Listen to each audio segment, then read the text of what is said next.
The Rock was just driving to work. No crime, no speeding, no reason. But a racist cop didn't care. He pulled him over and pointed a loaded gun at his head because in that moment all he saw was a threat. What he didn't know was that the man he targeted was about to expose a corrupt police network that had been hiding behind badges for years. And when the truth came out, it didn't just end one officer's career. It brought down an entire system. This is the story of how justice struck. And the world finally watched. Subscribe and like this video to see how the story unfolds. 6:58 a.m. Pacific Palisades, California. The day started like any other. Birdsong echoed softly through the winding, tree-lined streets of one of LA's wealthiest neighborhoods. A cool breeze skimmed over the manicured lawns, past black iron gates and stone fountains. Joggers passed quietly along the sidewalks, coffee in hand, earbuds in. At the far end of one particularly long cul-de-sac, the towering iron gates of an estate slowly opened, and a matty black Range Rover rolled out, engine low and quiet. Behind the wheel sat Dwayne Johnson, better known to the world as The Rock. But this morning he wasn't The Rock, he was just a father, a businessman, a man trying to make it to a 7:30 a.m. gym opening for a community program he was funding downtown. No security, no assistance, just peace. Until everything changed. It was 7:05 a.m., Sunset Boulevard and Clifftop Drive. He didn't notice the cruiser at first. It was parked diagonally behind a gas station, half hidden by trees. But the moment the Range Rover passed, the lights flicked on. No sirens. Just a slow, steady stalk. Dwayne glanced in the rearview mirror. A single LAPD vehicle. No big deal, he thought. He changed lanes. So did the cruiser. He made a right at the next light. The cruiser followed. He sighed, signaling right again and pulling off into a vacant parking lot beside a shuttered diner. He put the car in park, rolled down the window halfway, and waited calmly with both hands on the wheel. Then the officer stepped out. Officer Denton, late 40s, white, buzz-cut, with a permanent scowl pressed into his jawline, approached the driver's side like a man approaching an enemy bunker. Gun holstered, hand resting on it. "License and registration?" he barked.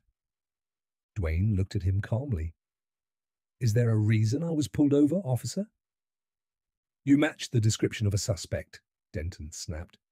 "This is a routine stop. Identification. Now." "I can get it out of my glove box," Dwayne said slowly. "But just so we're clear, I'm not resisting. I'm not—" "Move and I'll shoot." The words hit like a bullet before the trigger was even touched. And then it happened. In one single motion, fast, reckless, unjustified, Officer Denton drew his weapon and aimed it straight through the window. The barrel hovered inches from Dwayne's face. 7:09 a.m., crowd gathers. The world moves fast. People notice. A woman walking her dog froze when she saw the drawn gun.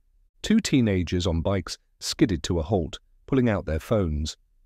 And within seconds, the recording began. "That's The Rock." "Oh my God, he has a gun pointed at him." "Why? He didn't do anything." The officer didn't notice the growing crowd. His tunnel vision was locked. Dwayne sat still, controlled, but his mind raced. This wasn't about fear. It was about the line, the moment when restraint becomes injustice, the moment when silence allows abuse to breathe. But 7:11 a.m. Backup arrives. Two more cruisers screeched into the lot. Three officers jumped out, hands already on weapons. No one asked questions. No one confirmed identity. They moved like a unit, surrounding the Range Rover, fingers hovering inches from metal. But they had no idea who they were dealing with, and someone else did. 7:12 a.m. across the street. Inside a coffee shop, a tall black man in a suit stood frozen, phone still in hand, latte spilling over the counter. Malik Ross, civil rights attorney and Dwayne's longtime friend, watched the chaos unfold through the glass. He stepped outside, pulled his phone back up, dialed a number. "Get the mayor, now." 7:13 a.m. Dwayne speaks. "I'm getting out slowly," he said loud enough for everyone to hear. "Hands up." The officers barked back, "Stay in the vehicle!" Dwayne looked through the window at Officer Denton. "I'm not a threat. I never was. But now the world's watching you." And that's when the first squad camera turned toward the scene, not from a cop car, but from the sky, a drone. The media had already caught wind.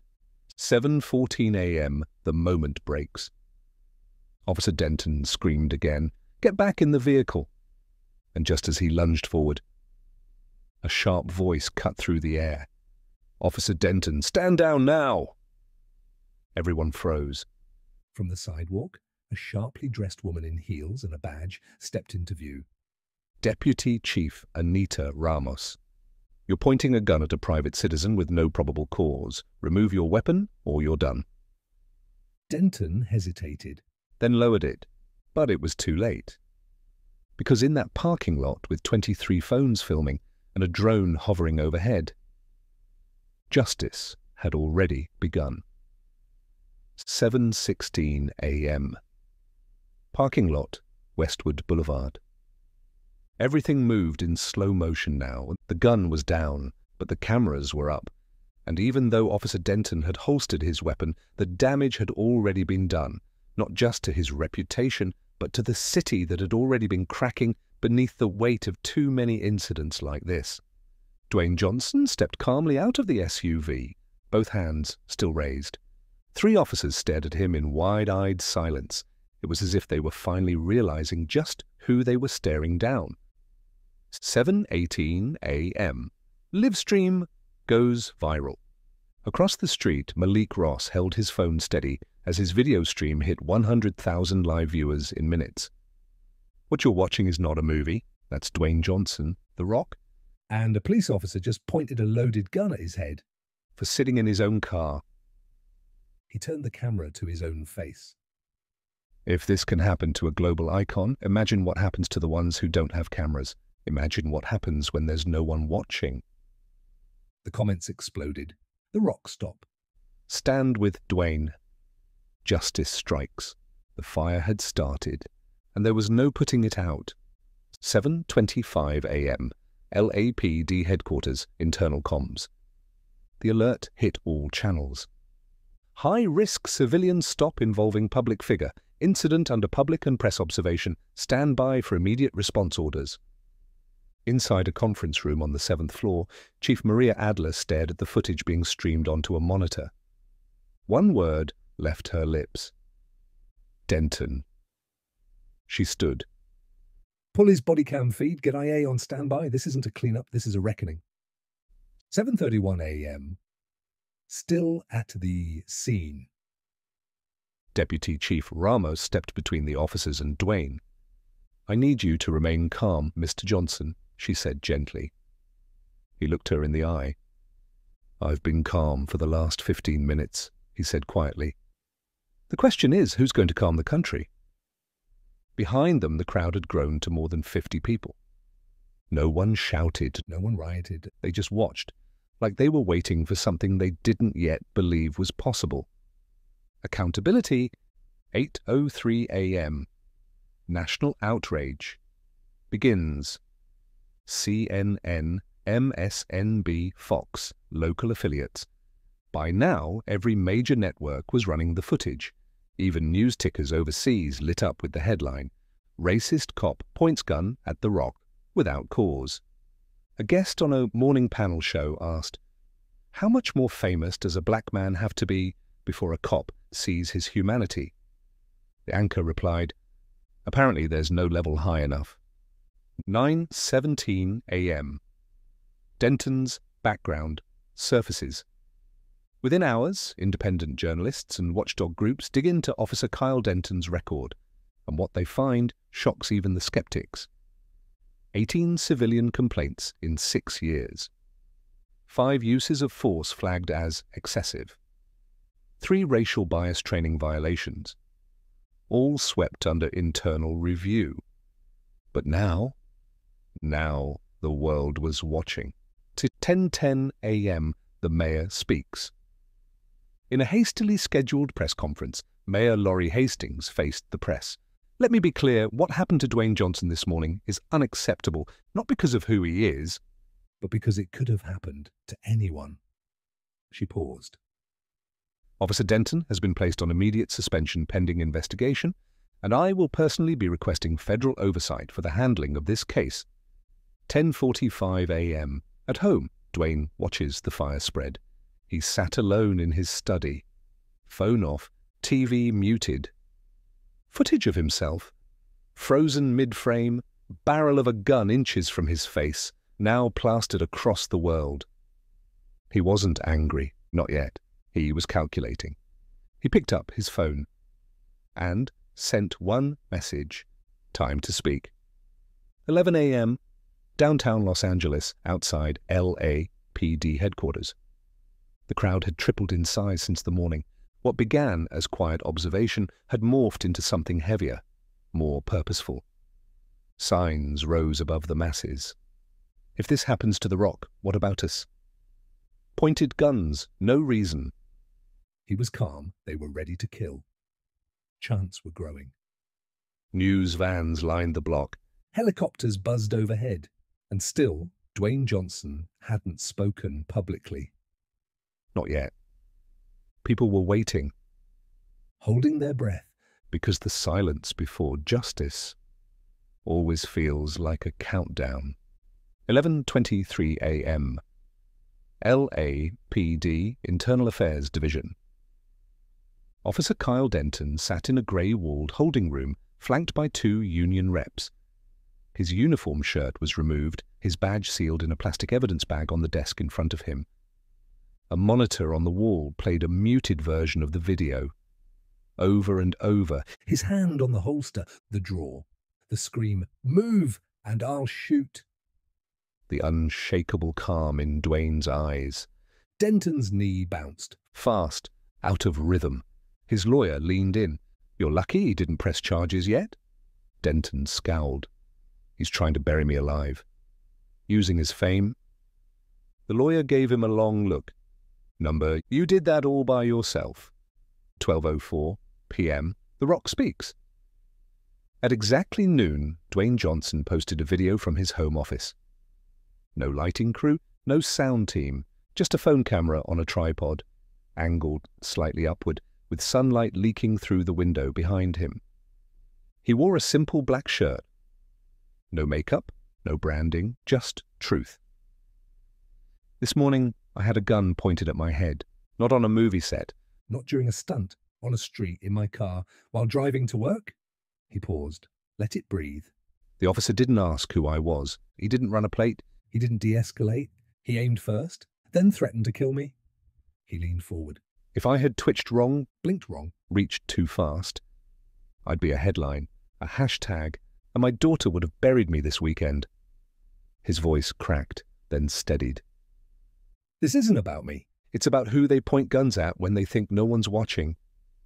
He nodded once, then ended the video. No slogans, no dramatic music, just 92 seconds of truth.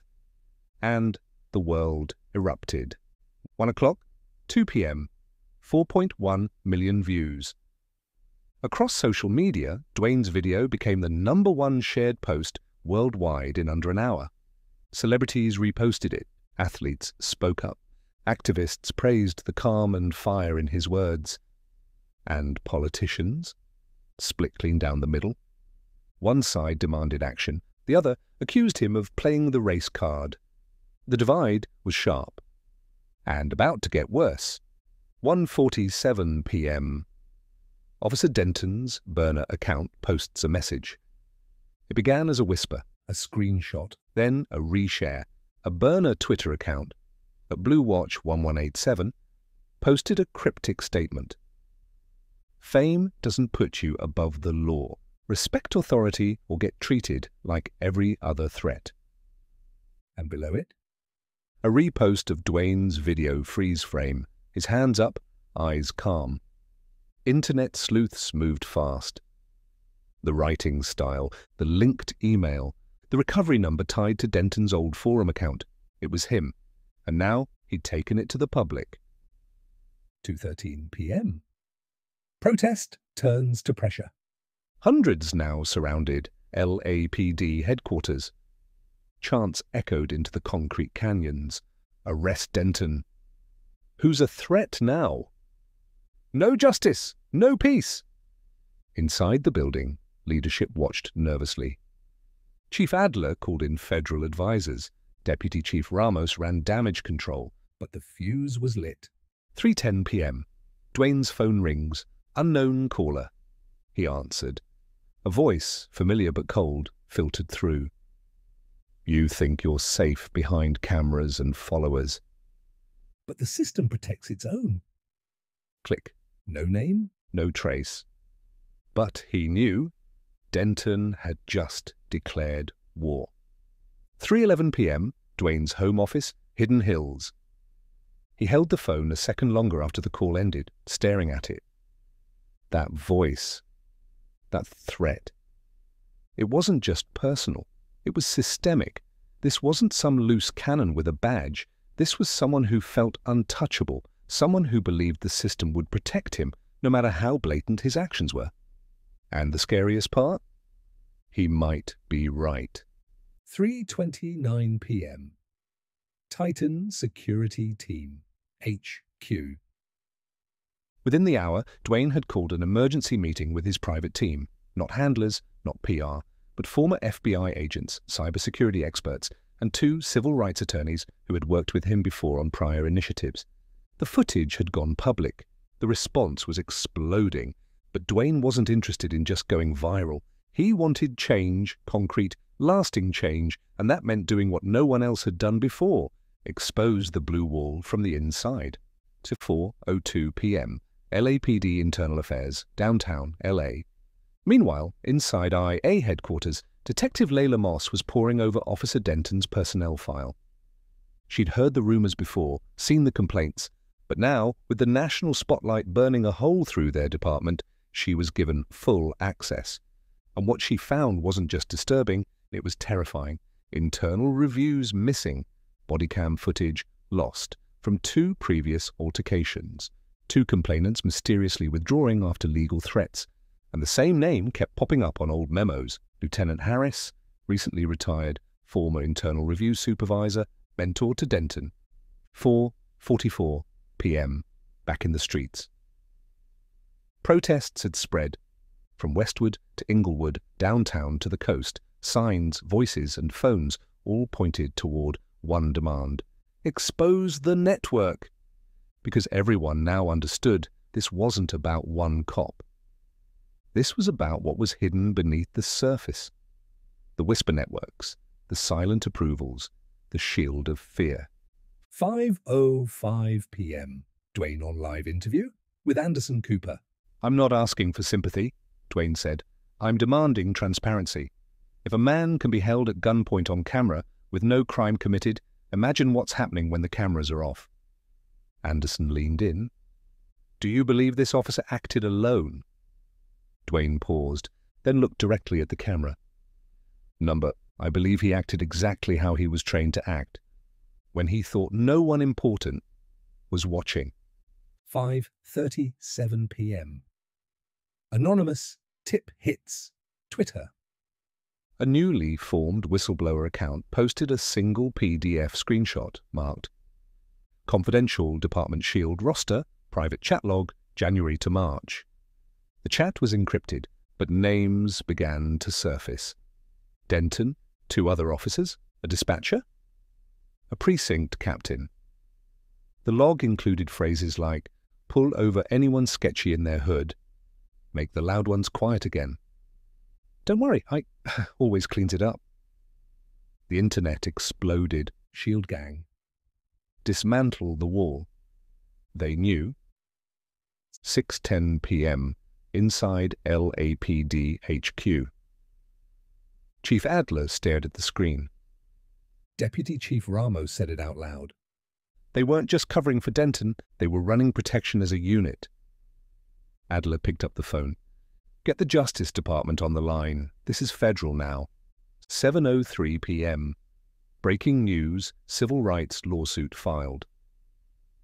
Live on air, Dwayne's attorney, Malik Ross, filed a $100 million civil rights lawsuit against the LAPD and named officers, including Denton, for excessive force, racial targeting, conspiracy to suppress evidence.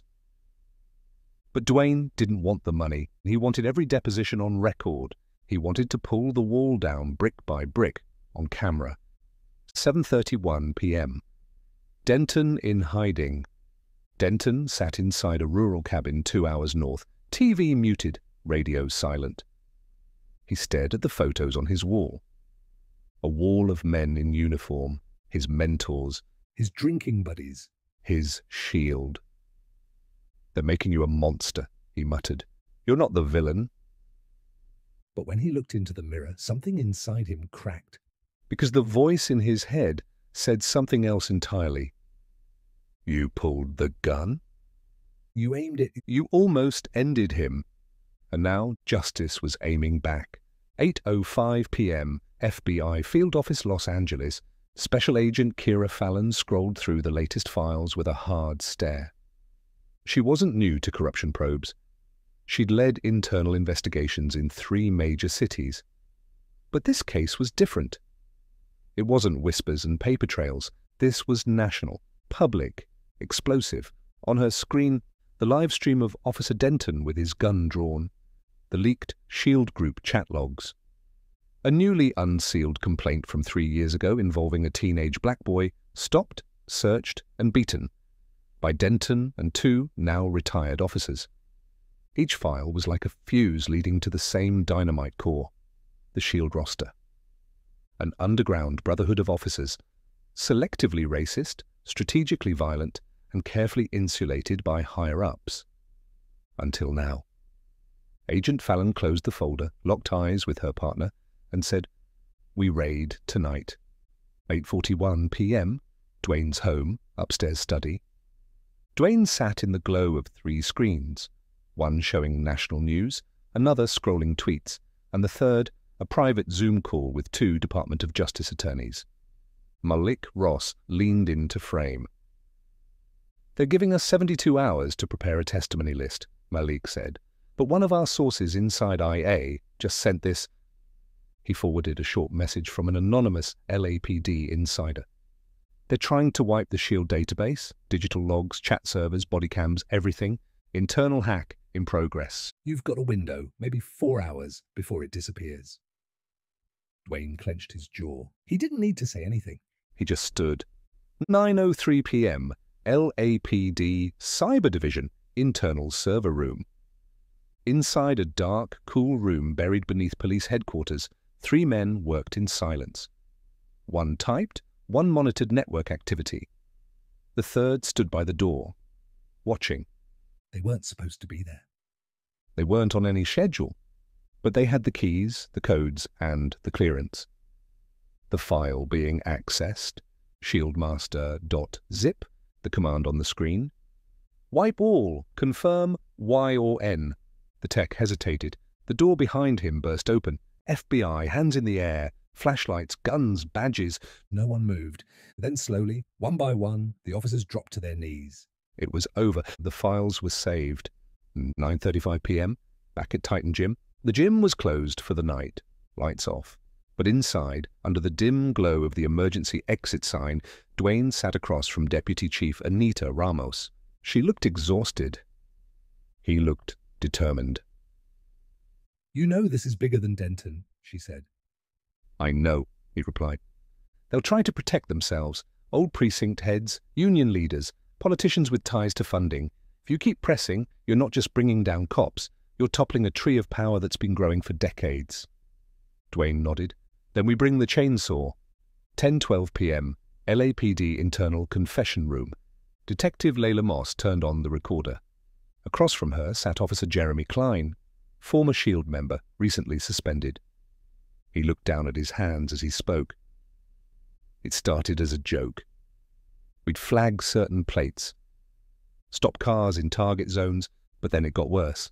Denton pushed it further. He told us, 'Don't worry, if it goes sideways, they'll make it disappear.' And they did." Layla leaned in. "Who covered for him?" Klein didn't look up. Lieutenant Harris, and Chief Redmond. That name hit like thunder. Chief Redmond, now a city councilman.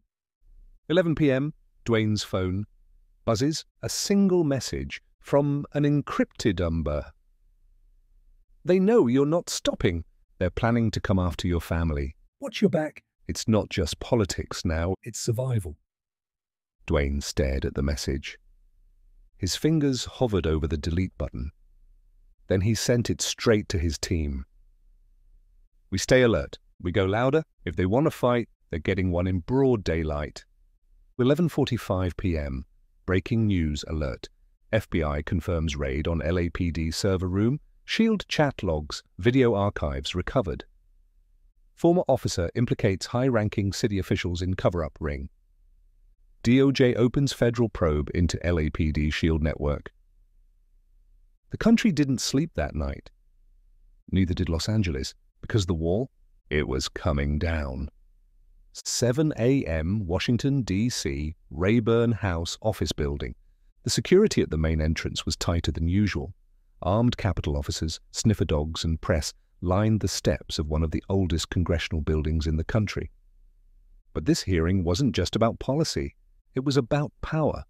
Inside, under the high-arched ceilings of hearing room 242, seats filled fast, lawmakers, journalists, civil rights leaders, survivors, and in the center row, Dwayne Johnson, not in a tailored suit, no red carpet polish, just a clean black jacket over a white shirt, simple, focused, real.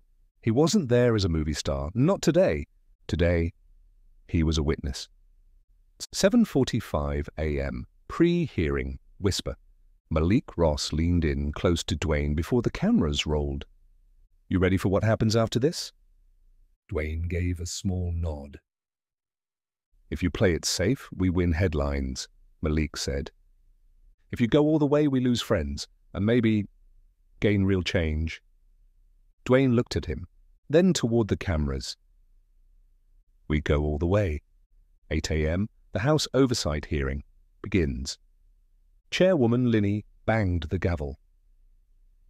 This committee is now in session to examine the events surrounding the LAPD Shield scandal, the targeting of Mr. Dwayne Johnson, and the broader concerns of racial bias and institutional corruption within major city police departments. Flashbulbs popped. Live streams rolled. She turned to Dwayne. You may begin your statement. He stood. No script. I was pulled over for doing nothing. A gun pointed at my head. And the only thing that saved me was fame. The only reason I'm here is because the world saw it. But the question isn't why it happened to me. The question is how many have it happened to when no one was watching? He locked eyes with every lawmaker on the panel. You can't fix what you won't admit, and the system's been lying to itself for decades. Silence. Then Chairwoman Linney nodded. Thank you, Mr. Johnson. Now let's show them why we're here. 8:18 a.m., the audio tape. Without warning, Malik Ross stood, held up a small flash drive. Madam Chair, with your permission, we'd like to submit a recording received anonymously by our legal team just hours ago. She agreed. The room darkened as speakers powered up. A click. Then, You think they'll press charges? He's black. It won't go to court. Even if it does, we bury the footage like Harris taught us. Laughter. Worst case, we give him a medal and send him back on patrol. Gasps filled the room. Chairwoman Linney's face went hard. Who are those voices? Malik answered flatly. One is Officer Denton, the others are two current LAPD supervisors. 9 a.m. Meanwhile, in a motel room outside Bakersfield. Kyle Denton watched the live stream. Pale, sweaty. His burner phone buzzed. An anonymous number. He answered. A voice hissed. You were supposed to stay quiet. Denton snapped back. I'm not taking the fall alone. Then vanish. Click. 10:22 a.m. Dwayne finishes his testimony. He ended with one sentence. The badge isn't the problem, it's who they keep giving it back to. As the hearing paused, Social media exploded again. Expose the shield. Dwayne speaks. Truth. No one is safe until all are safe. And somewhere deep inside LAPD headquarters, a small team of lawyers and senior brass held an emergency meeting because Denton was gone. The servers were seized. And next? The court subpoenas were coming. At 11:10 a.m., threat escalates. Malik checked his email. One new message. No subject. No name. Inside, a drone photo of Dwayne's home. His gym. His daughter walking into school. 3 words. Back down now. 11:12 a.m. Washington, D.C., Capitol Complex, parking garage. Dwayne stared at the phone screen. The image was unmistakable. His house from above, his gym, and worst of all, his 9-year-old daughter, Simone, stepping into school with her backpack on, unaware a camera was watching. 3 words beneath it. Back down now. He didn't flinch, but Malik, standing beside him, turned pale. This just went from political to personal, Malik whispered. They're not just bluffing anymore. Dwayne slowly locked the phone and looked up. Then we make it personal for them too. 11:45 a.m. U.S. Marshals briefing room. Within 30 minutes, Dwayne was in a secured conference room 3 blocks from the Capitol. He didn't bring an entourage, just Malik and one former Secret Service agent from his personal team. The marshal overseeing the task force leaned over the table. We've issued a red-level watch on Denton. He hasn't checked in. He's off-grid. But we think he's still in California. Is Simone safe? Dwayne asked. She's been rerouted home under protective detail, the marshal confirmed. But until we know how deep this threat goes, we need you to do something you won't like. Dwayne raised an eyebrow. You need to go underground, temporarily. 1:04 p.m., a secure safe house outside D.C. The place was silent, deep in the woods with 0 digital access. No phone signal, no cameras, only a satellite landline and 3 men on rotation outside, armed and watching. But inside, Dwayne couldn't sit still. Not when the news was still playing clips of his testimony on loop. And not when people across the country were chanting his name. And not when the man who started it all was still out there. 1:22 p.m., LAPD Internal Affairs. Detective Layla Moss stared at the latest update. Denton had withdrawn all pension funds, disabled his badge access, and emptied 2 storage units registered under a private holding company. One officer in the unit looked up from his desk. He's preparing for something. Or running from it, Layla replied. Another detective leaned in. Or both. 2:10 p.m. Anonymous.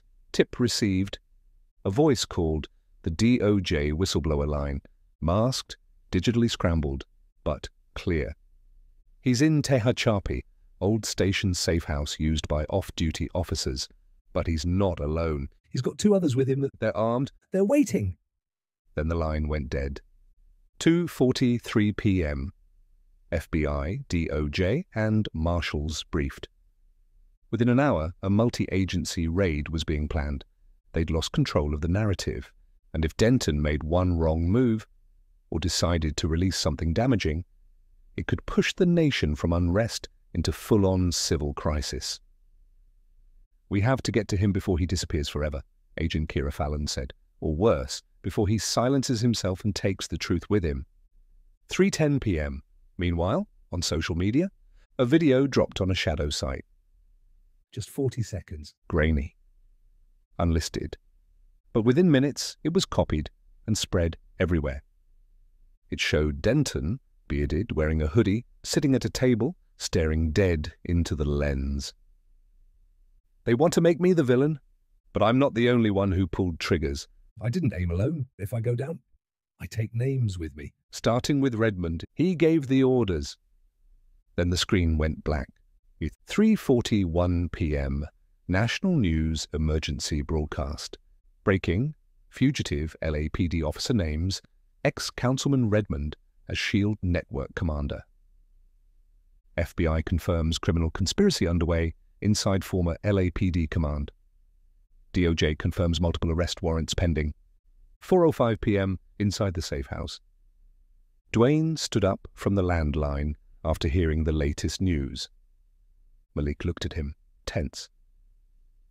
"This is it." Duane grabbed his jacket. "I'm not hiding anymore," he said. "They threatened my child. They want to drag me into darkness, but I was born in the spotlight, and now I'm bringing every one of them into it." 4:32 p.m. Tehachapi, California, off-the-grid bunker. The wind howled across the desert foothills outside Bakersfield.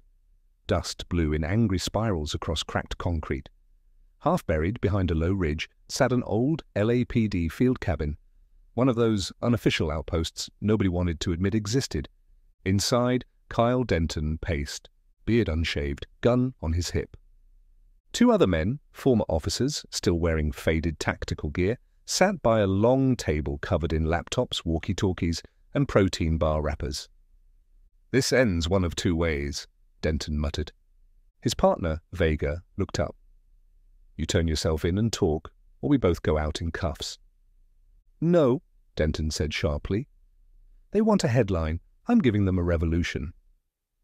He opened the laptop and began streaming a countdown timer. 01:13:00 Woody. 5 p.m. FBI Mobile Command Unit outside Tehachapi. Agent Kira Fallon stood over a 3D layout of the cabin's floor plan. Body heat scanners confirmed 3 hostiles inside. Snipers in position, drones overhead. Her voice was steady. "Rules of engagement. We go in clean. No bullets unless fired upon. We need Denton alive. Whatever he's planning, we stop it before he hits send." Her earpiece buzzed. "Timer detected. He's live streaming a dead man's drop. If he dies, a file dump releases." Fallon turned to her strike team. "Time to move." 5:09 p.m. Meanwhile, L.A. Duane Johnson stood at the edge of a stage inside a private studio. It was quiet. A film crew silently adjusted lights and audio. No audience. Just cameras. This wasn't a talk show, it was a live national address, and it would air at 7 p.m. coast to coast, with one promise: Duane Johnson would testify about the day a gun was pulled on him, the system that protected his aggressor, and the truth behind what he'd learned since. Malik Ross approached, earpiece in. "They found Denton. They're moving in now." Duane's face tightened. "Good," he said. "Let's see how much truth we get before sunset." 5:32 p.m. Tehachapi bunker. FBI breach teams stormed the cabin in waves. One from the north, one from the tunnel. Flashbangs exploded, doors blown inward. "FBI, get on the ground! Hands up, now! Down! Don't move!" Denton reached for the laptop. A red light blinked. 60 seconds left on the dead man timer. An agent tackled him. "Shut it down! Shut it down, or the whole country sees what's in that dump." Denton, choking under pressure, screamed, "Then let them see it!" But it was too late. An agent ripped the power supply from the wall. Another cut the Wi-Fi uplink. The screen went black. Timer frozen at 00:12. 6 p.m. National broadcast countdown. Back in L.A., final checks were done. Across the country, major networks cleared schedules. ABC, CNN, MSNBC, even Fox. Not because it was politics, but because it was The Rock. And because what happened to him had forced the nation to look inward, hard. A man who made the world laugh and cheer was now asking it to listen. 6:59 p.m. Cameras roll. The screen went black, then faded in on Duane, seated, staring into the camera. No teleprompter, no speech. He began. "My name is Duane Johnson. You know me from movies, but what happened to me wasn't a movie. It was real. A gun, A badge, and a system that still thinks silence is safety. He leaned forward. I'm alive today because I'm recognizable. But this story belongs to thousands who aren't. 7:11 p.m. Viewership. Hits 53 million. Across phones, TVs and tablets, people watched as Duane showed footage from that morning. The dashcam, the live stream, even police logs now declassified. He told them about Denton, About S.H.I.E.L.D. about the threats to his daughter, about Redmond. This is not just about bad apples. It's about the orchard, and it's time we burned the rotten parts down. 7:30 p.m. Final words. You wanted to know how justice strikes? It doesn't always come with flashing lights. Sometimes it walks in calmly. Says nothing, Waits. then speaks truth in a room built on lies. He stood. I'm not afraid. Because the ones who should be... Aren't hiding anymore. He walked off camera. The feed cut. The screen faded to black. 8:22 p.m. Federal Holding Facility, San Bernardino County. Kyle Denton sat alone in a concrete-walled interview room. No window. One camera in the corner blinking red. His wrists were cuffed to the table. His jumpsuit didn't bear a name, just a number.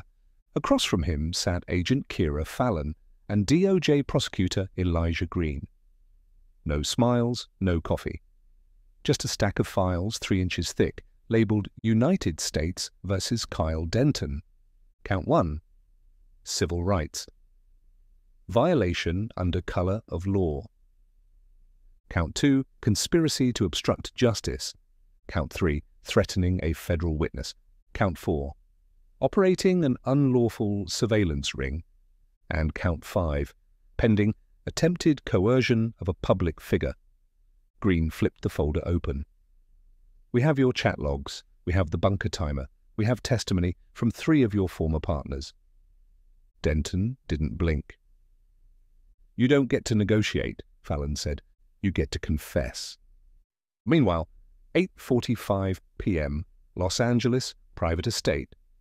Duane stood out on his balcony, phone in hand. His broadcast had reached 74 million viewers in under 2 hours. Over 100 countries replayed the stream. Hashtags trended globally. Justice struck. Silence is no shield. Burn the rotten tree. Simone, his daughter, sat beside him on the porch, quiet, holding her tablet. Did I do okay? He asked. She looked up, smiled faintly. You didn't scream. You didn't punch anything. You told the truth. Duane kissed the top of her head. That's my girl. 9:12 p.m. Redmond's estate, Beverly Hills. Hundreds of protesters lined the sidewalks outside the towering gates of former LAPD Chief-turned-Councilman Robert Redmond's mansion. The air was electric with tension and fury. Signs waved in unison. Redmond knew. The wall must fall. You built S.H.I.E.L.D., now bury it. Inside, Redmond peered from a second-story window, sweating through his suit. His attorney paced behind him. You should leave, tonight. They're already building the indictment. Redmond hissed. They won't touch me. You think they'll arrest a city councilman on camera? The attorney's phone buzzed. He looked at the screen, eyes widened. They already did. 9:30 p.m. Breaking news alert. Councilman Redmond arrested on federal conspiracy charges tied to S.H.I.E.L.D. network. Denton confession cites Redmond as strategic leader and protector of S.H.I.E.L.D.'s inner circle. 10:15 p.m. Private hotel suite DOJ meeting. Duane sat across from 3 federal officials and 2 senators behind closed doors. We want you to sit on the National Police Reform Oversight Committee, one of them said. Permanent seat, another added. Media access, policy drafting influence, quarterly town halls. Duane leaned back in the chair. I don't need a title to speak truth. We understand, the senator said. But with your voice and that badge, change comes faster. Malik looked at him sideways, cautious. Of course, the third official said slowly. Some discretion will be expected. Internal matters, leaks, public criticism of field agents, it'll need to be measured. Duane raised his eyebrows. So you're offering me a seat at the table, but I'm supposed to whisper once I sit down? Not whisper, the senator said. Just tread carefully. Duane stood. If I tread carefully, someone else gets shot. I didn't survive a gun to my head just to ask permission to speak. He turned to leave, but paused. You want real reform? Give me full access to every major city's complaint archive. No filters, no names redacted. Let me read what people have been saying for 20 years. Then we'll talk about change. He walked out. 11:03 p.m. National opinion polls release. Public trust in LAPD leadership dropped from 64% to 19% in 48 hours. Support for Dwayne Johnson's advocacy, 83% nationwide. Approval for a federal investigation into all major city police networks, 92% yes. And trending on every platform, give Dwayne the files. 7:32 a.m. National Justice Database, Washington, D.C. Secure room. 2 federal technicians opened the airlock door and nodded as Dwayne Johnson stepped inside, flanked by his attorney Malik and agent Kira Fallon. The room was cold, no phones, no USB ports, just 4 encrypted terminals and a master server connected to a protected archive holding decades of sealed civilian complaints. Keyword search access granted. Jurisdictions, all major cities. User credentials, Johnson, temporary clearance. This is every civilian complaint, Kira explained. Unredacted, internal memos, officer names, union suppressions. Most of these have never seen daylight.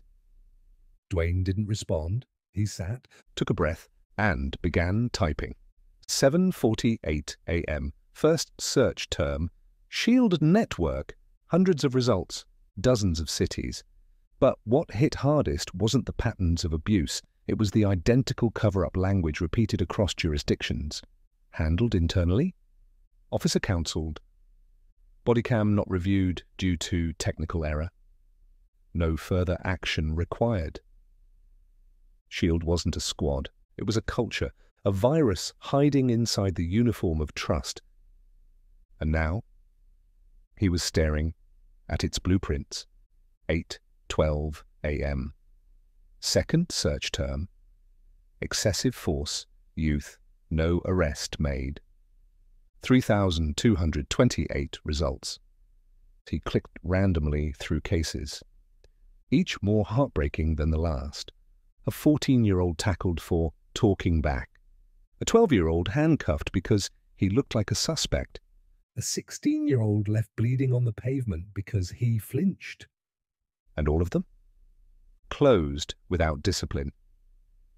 8:33 a.m. Third search term. Tyson, Marcus. Dwayne froze as the name appeared in a flagged file from 2017. He leaned forward. Civilian, Marcus Tyson. Age 17. Location, Miami-Dade. Incident, assaulted by off-duty officer outside a gym.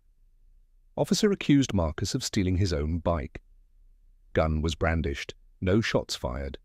Officer, Lieutenant Kyle Denton. Resolution, unsubstantiated, civilian, uncooperative. Dwayne whispered. No. He remembered now. Marcus.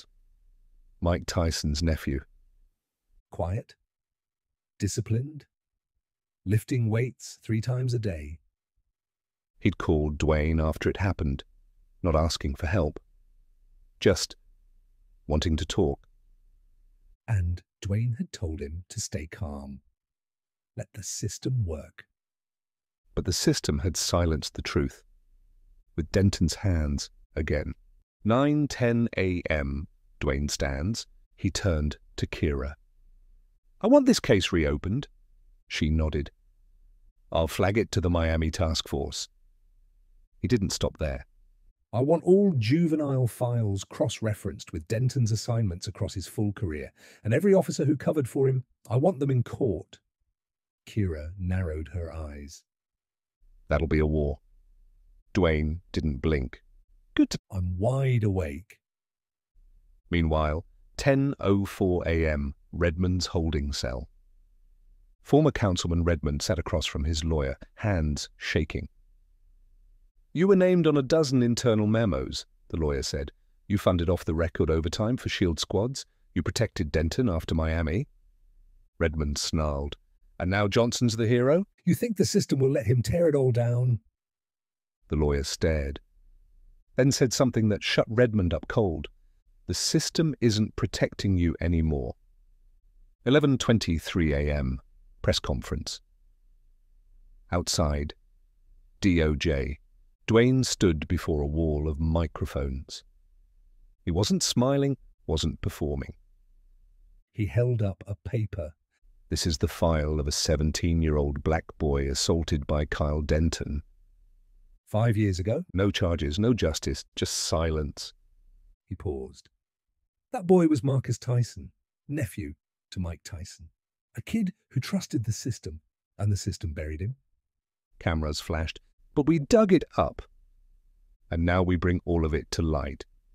12:15 p.m., Mike Tyson reacts. The former heavyweight champ stood outside his gym in Las Vegas. He spoke only once to the cameras. They went after my nephew. Now we're going after all of them. The gloves are off. 2:02 p.m., Miami-Dade County Courthouse, Florida. The steps were crowded with media. Protesters held signs. Police maintained a cautious perimeter. Inside, a sealed door opened and a U.S. Marshal stepped into the light with a bold announcement. The Department of Justice has formally reopened the 2017 assault case of Marcus Tyson. The named officer, Kyle Denton. Charges: aggravated assault with a deadly weapon, intimidation, obstruction, and abuse of authority under federal civil rights law. The press surged forward, but it didn't stop there. Trial date set, 30 days from now. Courtroom will be televised for the sake of national transparency. Meanwhile, 2:35 p.m., Los Angeles. Dwayne watched the announcement unfold on a monitor in his gym's private office. Simone sat beside him again, sketching on a notepad. This time, she was drawing a lion. He glanced down at it. You drew me with a mane? He asked. She smiled. Because you're louder than all of them? 3 p.m., Redmond's lawyer flips. In a desperate move, Councilman Redmond's legal team reached out to the DOJ with a bombshell offer. Full internal SHIELD memo archive. Nearly 10,000 pages of emails, financial documents, and cover-up instructions from 2014 to 2022. In exchange, reduced sentence, house arrest, and full immunity from future federal charges. DOJ's reply? Testify under oath in public. Then we'll talk. 3:45 p.m. Confidential meeting room, federal facility. A man sat quietly across from Agent Fallon. Ex-cop, former SHIELD enforcer. His name, Officer Gerald Lang. Until today, he hadn't spoken a word. But now, he was ready to burn it all down. Redmond told us to target. Denton did the dirty work. I kept the cameras off. Fallon leaned in. You ready to testify? Lang nodded. I want it on record. I want people to hear the truth. Even if it ends me. 5 p.m. Live on CNN. Breaking. Former LAPD officer agrees to testify against SHIELD Network in exchange for immunity. Names. Multiple commanders. Confirms internal hit lists. 6:17 p.m. Mike Tyson posts statement. My nephew's trauma was buried by a corrupt system. But now we're digging graves for every lie they use to protect their own. Justice isn't coming. Justice is here. 7 p.m. Courtroom. Preparations.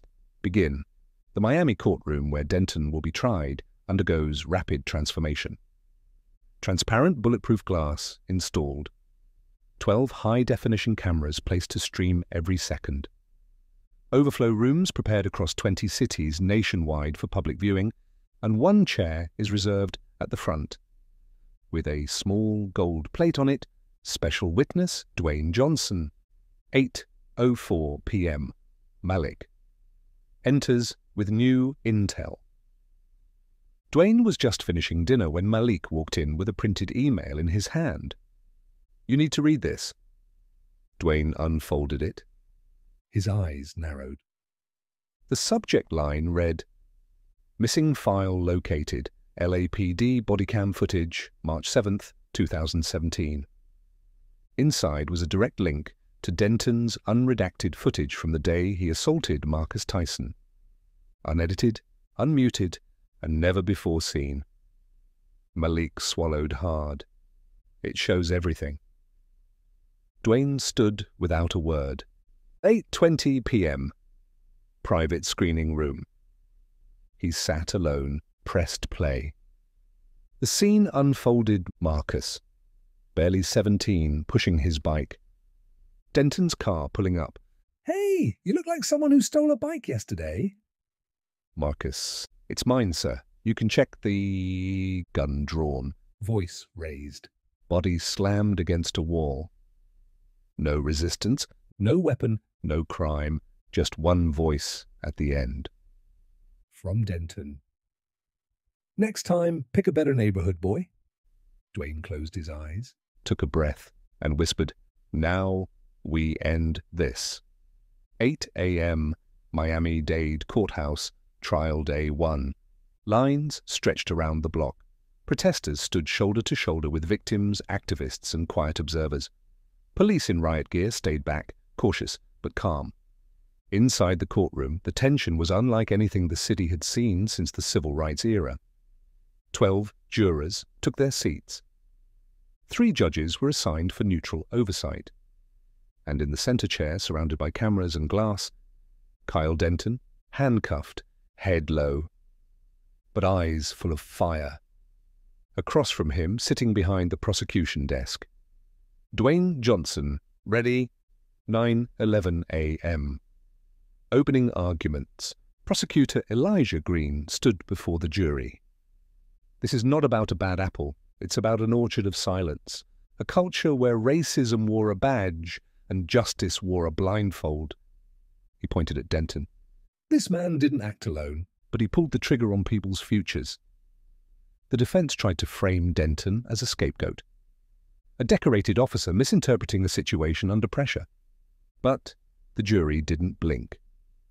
Because the footage was coming. 10:35 a.m.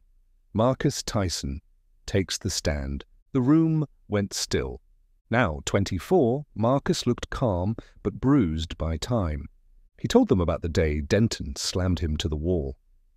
The way the officer sneered, the words that stuck with him more than the shove.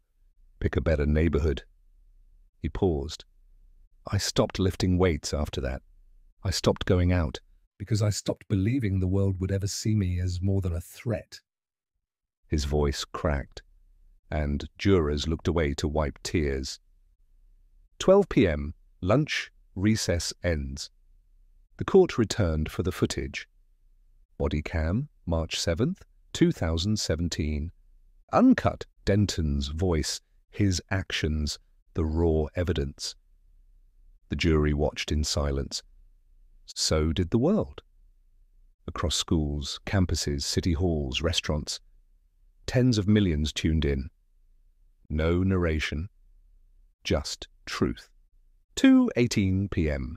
Redmond testifies under federal protection. His hands trembled as he recounted, approving tactical discretion policies for Denton's unit. He admitted, "I knew what they were doing. I knew SHIELD existed. And I kept it funded because it kept numbers low." Gasps rippled through the courtroom. Denton glared from behind the glass. "You sold me out," he muttered. Redmond answered quietly, "I sold us all out." 4 p.m. Dwayne Johnson's final statement. He stood in the center of the courtroom, facing the jury. No microphone. No notes. "When that gun was in my face..." "I didn't flinch because I was brave. I didn't flinch because I was used to it." He looked at Denton. He didn't see a father. a businessman, a human. He saw a threat because of my skin. Then he turned to the jury. This case isn't just about punishment. It's about a message to every officer who thinks silence protects them, and to every victim who thought the system would never listen. His voice didn't shake once. Justice isn't a sentence, it's a mirror. And today, we're making it impossible to look away. 5:33 p.m., the verdict. The jury returned in less than 2 hours. Guilty on all counts. The courtroom erupted in stunned relief. Outside, the cheers shook the ground. Inside, Denton sat still, defeated and unmasked. 6:04 p.m. National response. President's statement. Today, the nation took a step forward. One trial doesn't fix centuries of injustice, but it proves that accountability is possible if we refuse to back down. 8:30 p.m. Final broadcast, Dwayne Johnson. In a quiet studio, he faced the camera once more. They called me a celebrity, but the only reason I survived was because the camera stayed on. He paused. So keep it on, keep it rolling. Keep telling the truth until the system can't silence it anymore. Epilogue 2 weeks later. Denton began a 28-year sentence in a federal penitentiary. Redmond lost all political privileges and remained under house arrest. The SHIELD network was dismantled in 6 major cities. And Dwayne Johnson, he didn't take a government title. He didn't run for office. But he did visit schools, speak in neighborhoods, fund legal clinics. And when asked why, he simply said, because justice didn't strike by accident. we built it and now we protect it.